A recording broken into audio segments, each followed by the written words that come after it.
The evacuated residents of Shebekino, Belgorod region are placed at the Belgorod-arena stadium. Beds were placed right on the field and meals were provided, according to pro-Kremlin Telegram channels.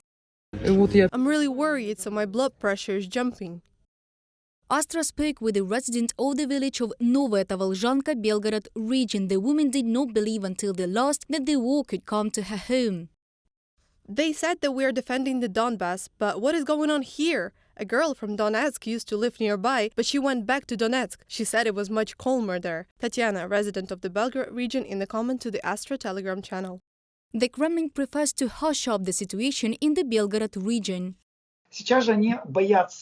Now they are afraid to broadcast these sentiments to the whole country, because what will turn out in fact? The vulnerability of the border, for which the Federal Security Service is personally responsible. The second is a blow to the reputation of Putin's image. Do not forget that the Kremlin is building a certain strategy for the election campaign for 2024, where Putin is a defender, where Putin challenged the West. But what will be the picture if he cannot control the border and ensure the order and stability at the border? It does not fit into his reputation and his image.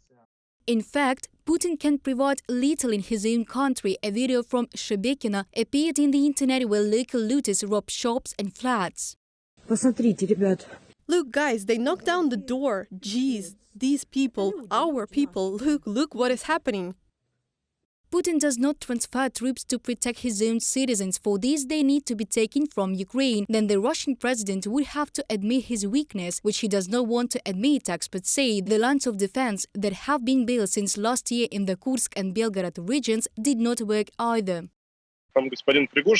There, Mr. Prigozhin was responsible for the construction of that line, the famous one, Fabergé, which protects crocodile teeth there, the Belgorod region. It seems to me that they mustered 10 billion rubles on this. Well, did that help?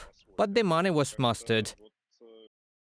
Putin is not particularly interested in what happens to his own people. He is ready for any sacrifice. An investigation by the New York Times, citing unnamed officials in Washington, says Putin is willing to lose 300,000 Russian soldiers in Ukraine to achieve his goals. His people are biological material for his projects, to compensate for his complexes. By and large, the root of the trouble is also the treatment of people by Putin, of Russians, of representatives of other nationalities. They are in captivity of his psychological complexes, primarily related to the fact that the people are nothing. Reported by Diana Kolesnik, Angelika Brushnevska, UATV News.